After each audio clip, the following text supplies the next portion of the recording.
Si est-il lors d'un voyage en Afrique du Sud que tout a basculé pour Maryse Gildas, je me suis rendu compte que Philippe mangeait très peu, il part chercher une caméra dans un bungalow et ne revient pas.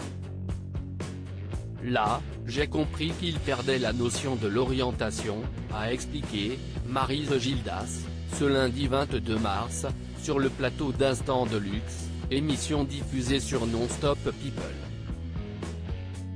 Dès son retour, le célèbre journaliste de Canal+ passe des examens médicaux qui révèlent une tumeur sur son rein gauche, le médecin m'a dit qu'il était métastasé au cerveau. Là, j'ai compris, se souvient l'ex-animatrice de radio.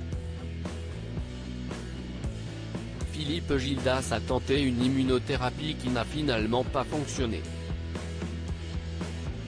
Il n'était plus l'homme qu'il avait été, c'était quelqu'un d'autre. Il s'est évanoui, il s'est éteint tout doucement, précise l'octogénaire. Maryse Gildas, il me manque tous les jours, tout le temps, chaque minute. Cette dernière est revenue sur les derniers instants lucides de Philippe Gildas, il m'a serré la main et m'a dit tu sais que je ne t'ai jamais trompé. Si est-il la dernière phrase qu'il a dite, car après, il n'était plus lucide.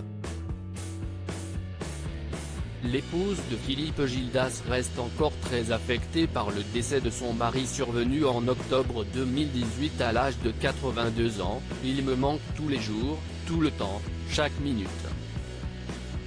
Si est-il terrible. Il m'a fait promettre d'essayer de vivre sans lui, donc j'essaie, mais si est-il dur. Ce qui est le plus dur, si est-il la solitude, le manque de lui, a-t-elle confié à Jordan Deluxe.